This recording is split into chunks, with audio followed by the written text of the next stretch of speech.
Savez-vous que depuis 2005, la norme Eurocode 2 a remplacé la norme BAEL au niveau de la France? C'est ce que nous allons voir dans cette vidéo. Alors, on dit ici, règle BAEL 91 révisée 99, février 2001. Ça, c'est la norme BAEL. J'aimerais que nous puissions retenir justement cette référence. On dit DTU, espace P, espace 18-702. Alors, c'est règles techniques de conception et des calculs des ouvrages et construction en béton armé suivant la méthode des états limites.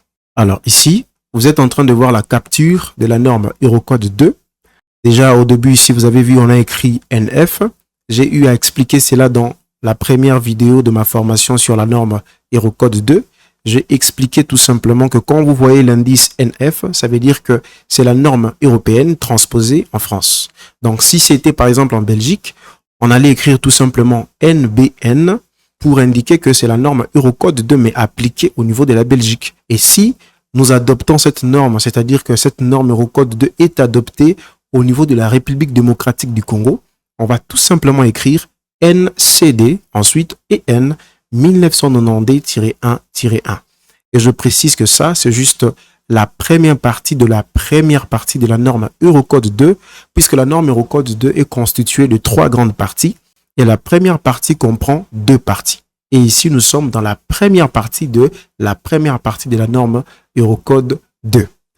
Alors, vous voyez qu'on a écrit calcul de structure en béton, c'est-à-dire en béton précontraint ou en béton armé. On va utiliser la norme Eurocode 2. Donc, si vous lisez la norme, vous allez avoir plus de précision. Alors, ça devient intéressant à ces niveaux. On dit norme française homologuée par décision du directeur général d'AFNOR. AFNOR, c'est tout simplement l'Association française de normalisation. Donc, si vous allez en Belgique, vous aurez NBN, le Bureau belge de normalisation. Si vous allez en Suisse, vous allez voir SNV.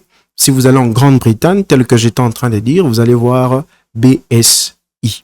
Donc, on dit par décision du directeur général d'AFNOR le 5 septembre 2005 pour prendre effet le 5 octobre 2005.